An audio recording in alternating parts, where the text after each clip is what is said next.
안녕하세요. 데이터를 만지고 다루는 안혜민 기자입니다. 최근 외신 기사들을 보면 두 이름들이 뉴스를 가득 채우고 있습니다. 바로 샘 올트먼과 일론 머스크가 주인공인데요.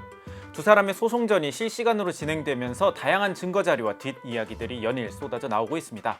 사실 둘 사이의 신경전은 어제 오늘 일이 아닙니다. 그런데 왜 소송까지 가게 된 걸까요? 오늘 오그랩에서는 샘과 일론 이야기를 준비해봤습니다. 두 사람 사이에 어떤 인연이 있는지, 또 왜 소송을 하게 되었는지, 그리고 이 소송의 관전 포인트는 무엇인지 5가지 그래프를 통해 차근차근 짚어보겠습니다.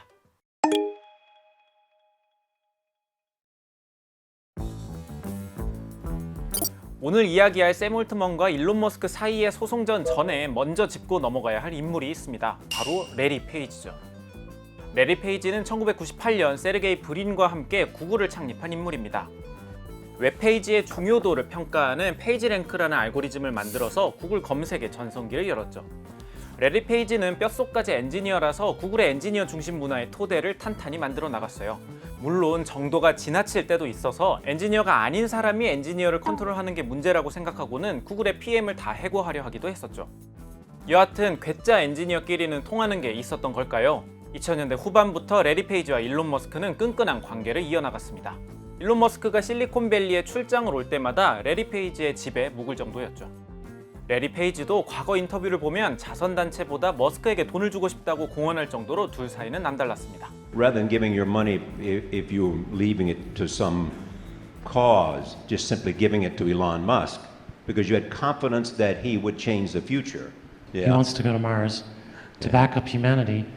That's a worthy goal, but it's a company and it's a philanthropic goal.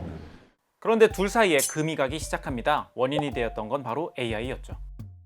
2013년 머스크의 생일 파티에서 둘은 AI가 과연 인간을 대체할 수 있을지를 두고 논쟁을 펼쳤습니다.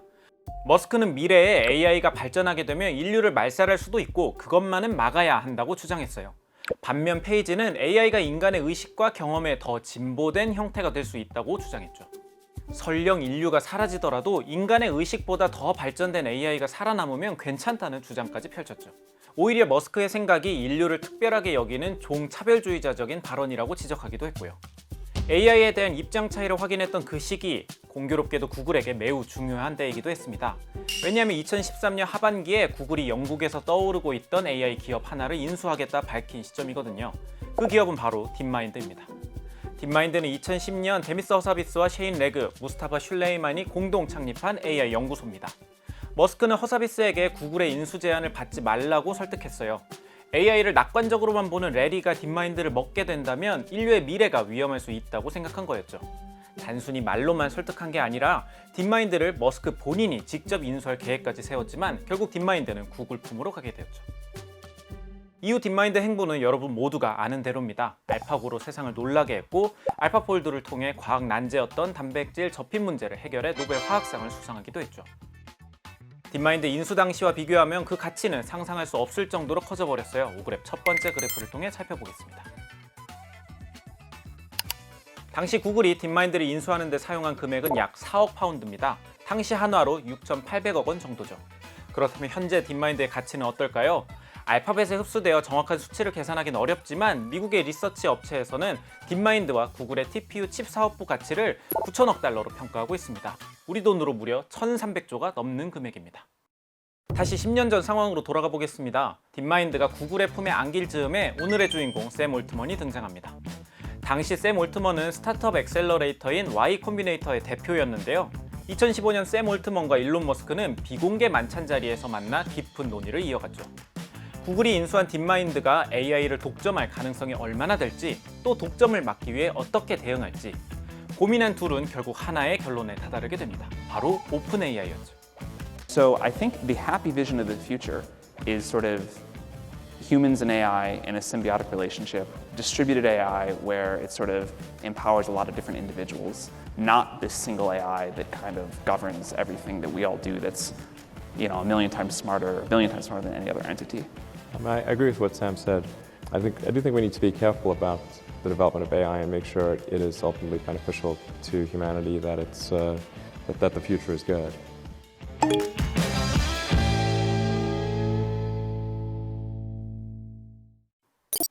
두 두 사람은 구글 딥마인드와 완전히 반대되는 구조와 성격을 가진 조직으로서 오픈 AI를 만들었습니다. 구글이라는 영리 기업에서 폐쇄적으로 AI를 개발하고 있으니 우리는 비영리 단체에서 오픈 소스로 개발하겠다는 거였죠. 둘 사이의 이메일을 살펴보면 오픈 AI를 두고 프리마인드라고 부르자는 내용이 담겨 있을 정도였습니다. 이 철학은 오픈 AI의 창립 헌장에도 그대로 담겼어요. 비영리, 인류 전체의 이익이라는 표현이 헌장에 버젓이 명시되어 있죠. 샘과 일론은 오픈 AI의 공동 의장을 맡았고 당시 네로라 하는 AI 과학자들을 영입해 나갔습니다. 천재 AI 개발자인 일리아 수츠케버에게만 연봉 190만 달러를 안겨줄 정도로 파격적으로 대우해줬죠. 다만 이 채용권 때문에 일론 머스크와 레리 페이지는 돌아올 수 없는 강을 건너고 말았습니다. 왜냐하면 수츠케버는 구글 브레인에서 레리 페이지의 신임을 두텁게 받으면서 AI 연구를 해오고 있었거든요. 일론 머스크에게 인재를 빼앗긴 레리 페이지는 이 사건 이후로 머스크와의 모든 연락을 끊어버렸고요. 절친도 잃은 머스크는 오픈 AI의 진심 모드로 임했습니다. 자신의 페이팔 마피아 인맥을 총동원해서 오픈 AI 자금을 모집했죠. 창립 당시 총 10억 달러를 약정할 정도로요. 오그랩 두 번째 그래프입니다. 링크드인의 창립자 리드 호프먼, 페이팔 마피아의 대부 피터 틸뿐 아니라 AWS, YC 리서치, 인포시스 등 기업들도 기부를 약속했어요. 하지만 실제 모인 금액은 2021년까지 약 1억 3,320만 달러 수준으로 알려져 있습니다.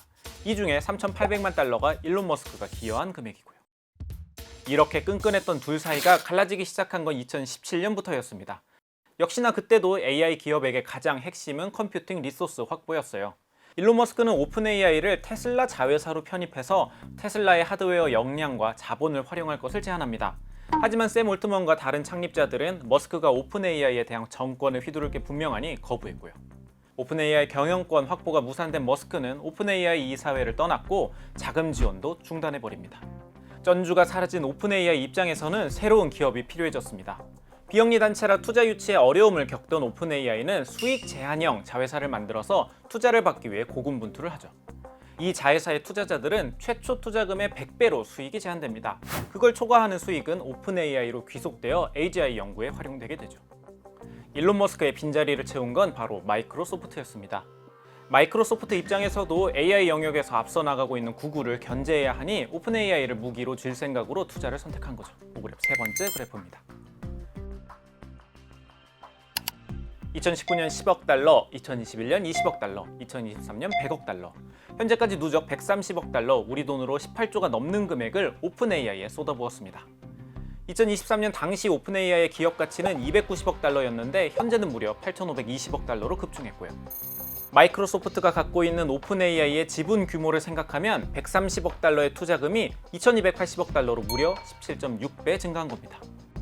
이렇게 본격적으로 외부 투자금이 들어오면서 오픈 AI는 열심히 모델을 개발하기 시작합니다. 그리고 2022년 11월 30일 오픈 AI의 챗 GPT가 드디어 공개되면서 세상을 깜짝 놀라게 했죠. AI 산업의 패러다임을 바꾼 순간이 닥치자 머스크도 더 이상 가만히 있지 않았습니다. 직접 시장의 플레이어로 뛰어들면서 2023년에 자신의 AI 기업인 xAI를 창업하게 되죠. 다만 오픈 AI가 영리 목적으로 태세를 전환하면서 내부 갈등을 겪지 않은 건 아닙니다. 2021년엔 오픈 AI의 핵심 개발자였던 다리오 아모데이는 일부 개발자들과 함께 오픈 AI를 떠나 엔트로픽을 세웠죠. 또 2023년엔 샘 올트먼이 전격 해임되는 사태도 발생했습니다. 하지만 마이크로소프트가 샘의 뒤에서 굳건히 버텨줬고 다른 투자자들도 압박하면서 해임 사태는 5일 만에 마무리되었고요. 이 사태 이후 오픈 AI 내에 마이크로소프트 영향력은 더 커졌고 사업화에도 가속화가 붙었습니다. 그리고 결국 2025년 10월에 오픈 AI는 본격적인 영리법인으로서의 전환을 확정지었죠. 이런 상황에서 머스크가 샘 올트먼을 향해 소송을 건 겁니다. 오픈 AI 영리법인 전환된 거 봐라. 인류를 위한 비영리 AI 개발이라는 목표는 거짓말이었다는 게 머스크의 주장입니다. 거짓말로 수천만 달러를 기부하도록 유도당했으니 문제 있다고 항변하는 거죠. 반면 오픈 AI 측은 이 모든 게 일론 머스크의 캠페인이라고 주장합니다. 머스크가 오픈 AI에서 이사회 지배권을 얻으려다 실패해서 그 질투심에서 비롯된 행위라고 맞받아치고 있는 거죠. 소송이 진행되면서 오픈 AI의 공동 창립자인 그렉 브록먼의 지분 가치가 300억 달러나 달한다는 사실이 처음 밝혀지기도 했습니다. 또한 브록먼의 개인 일기장에 어떻게 하면 10억 달러를 벌 수 있을까라는 내용이 적혀 있었다는 것도 공개되면서 창업자들이 비영리적 사명보다는 돈에 더 관심이 많았던 것 아니냐는 의혹이 제기되기도 했죠. 현재까지 소송 상황은 머스크 측에 불리하게 흘러가고 있긴 합니다. 머스크 본인은 영리 전환을 모른 채 속았다고 주장하고 있지만 공개된 자료들을 보면 이미 그 전부터 알고 있었다는 정황이 있거든요. 오픈 AI 측에 따르면 머스크가 오픈 AI와 테슬라 합병을 제안할 당시 이미 오픈 AI의 영리 기업 전환에 동의를 했다는 겁니다. 오픈 AI 측에선 2018년에 머스크가 오픈 AI 이사회를 떠나면서 자금 조달 방법을 찾으라 격려했다는 증거도 공개했고요.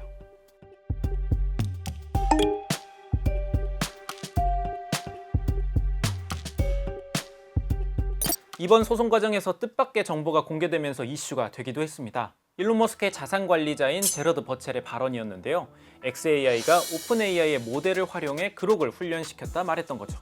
이른바 모델 증류 행위가 법적 증언으로 처음 등장한 겁니다. 이후에 일론 머스크가 증류 이슈에 대해 직접 시인하면서 문제가 커지고 있죠. 우선 모델 증류가 뭔지 5그래프 네 번째 그래프를 통해 살펴보도록 하겠습니다. 본래 증류는 섞여있는 액체를 끓여서 하나하나의 액체를 분리하는 기술을 의미합니다. 가령 포도주를 증류하면 알코올만 농축해서 브랜디를 얻어낼 수 있죠. AI 증류도 이와 비슷합니다. 대형 모델의 출력을 데이터 삼아서 새 모델을 훈련시키는 거죠. 이미 앞서가는 기업들이 만들어 놓은 고품질의 초대형 모델들을 증류해서 성능이 비슷한 작은 규모의 모델을 만들어낼 수 있는 탓에 후속주자들이 애용하는 방법으로 알려져 있죠. 사실 이 증류 문제는 국가 간 갈등으로 확대될 만큼 골칫거리 중 하나입니다. 후속주자인 중국 기업들이 미국 기업들의 모델을 증류하는 것 아니냐는 의심의 눈초리가 많거든요. 미 국무부가 각국의 미국 공관에게 적대 세력이 미국 AI 모델을 추출하고 증류하는 것에 대한 우려를 전달하라는 서한을 보냈다는 언론 보도가 나올 정도로 정부 차원에서도 신경 쓰는 이슈입니다. 사실 AI 경쟁이 격화되면서 경쟁사 모델을 이용해 자사 모델을 개선하는 건 관행 아닌 관행이 되어버린 지 오래입니다. 각 기업의 이용 약관에서 증류를 명시적으로 금지하고는 있지만 암묵적으로 쉬쉬했던 거죠. 그런데 그 문제가 미국 기업 간에, 그것도 소송의 법정 진술로서 이번에 처음 등장하게 된 겁니다. 이 증류 문제가 추후 소송에서 어떻게 다뤄질지는 주목할 만한 포인트 중 하나죠. 또 하나 주목해야 할 건 이번 소송의 시점입니다. 샘 올트먼의 오픈 AI와 일론 머스크의 스페이스X가 모두 하반기 상장을 앞두고 있죠. 두 기업은 비상장 기업 가운데 기업가치 1, 2위를 차지하는 알짜배기 기업들입니다. 5그래프 마지막 그래프입니다. 올해 2월 기준 스페이스X가 XAI를 합병하면서 기업 가치는 1조 2,500억 달러로 평가되었습니다. 최근에 1조 7,500억 달러, 높게는 2조 달러까지 평가되기도 하고요. 스페이스X 다음이 바로 8,520억 달러의 오픈 AI입니다. 오픈 AI는 앞서 말했듯 공익 영리법인으로 전환하면서 IPO를 위한 토대를 닦아두었어요. 이제 투자 유치 제한도 없고 주주들에게 이익을 배분할 수 있는 구조로 바꿔둔 거죠. 오픈 AI 입장에선 하반기 상장 전에 일론 머스크와의 소송 리스크를 없앨 필요가 있었습니다. 만약 이번 소송에서 법원으로부터 영리구조 전환의 정당성을 인정받게 된다면 그러면 든든한 뒷배인 마이크로소프트와의 관계도 더 단단해질 거고 다른 투자처 확보에도 가속도가 붙을 수 있게 되는 겁니다. 그렇다면 일론 머스크는 지금 이 시기에 소송을 통해 무엇을 얻을 수 있을까요? 일론 머스크는 XAI가 갖고 있는 AI 기술력과 스페이스X의 하드웨어 기술력을 결합해 시너지를 낼 계획입니다. 하지만 앞서 증류 문제도 있었듯이 AI 분야에서 XAI가 후발주자인 건 분명하죠. 즉, 일론 머스크에겐 기술력 향상과 점유율 확대를 위한 시간이 필요한 겁니다.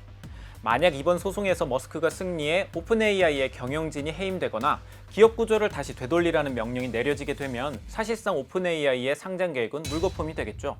그 사이 XAI는 시장 영향력을 높이고 점유율을 확대할 시간을 벌 수 있게 될 거고요.